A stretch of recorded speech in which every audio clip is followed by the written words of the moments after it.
It has been a summer of protests and activism against police brutality, and these events were at the forefront of a discussion today where the Missoula Police Department presented a $19 million budget proposal to the City Council. And while Missoula's mayor backed the proposal, some community members were skeptical, offering ideas as to where the money should be funneled instead. KPAX's Katie Miller takes us to the meeting. I'm holding the proposed budget for the Missoula Police Department for fiscal year 2021. It's asking for things like body cams, more vehicles, and some extra showers. It also includes more than $200,000 for more training. But community members say these line items might not be enough to spark the kinds of changes they want to see. Police aren't going to go get a master's in social work or a master's in counseling. We have people who are already trained to do those things. So why don't we just divert the funding to those people?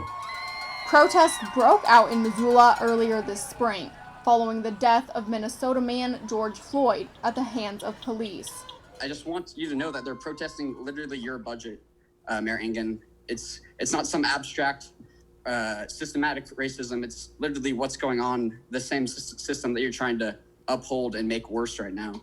In a July 8th letter, Missoula Mayor John Engen wrote that despite calls to defund the police, he believes investing in training officers in crisis intervention, racial equity, and de-escalation is the right thing to do.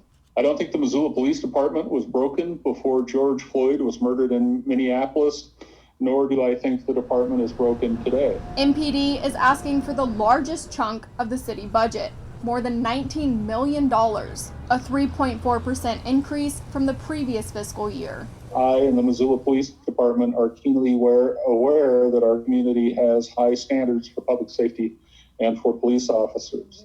More than $201,000 of the proposed budget are directed at training, including some for use of force and implicit bias training. Part of our strategic plan is going to include that community engagement piece, where we can measure in a realistic and meaningful way how we're doing. MPD Chief White says he also wants community members to be involved in building those training programs. The budget for MPD and for the rest of Missoula still needs to be approved by City Council. In Missoula, Katie Miller, MTN News.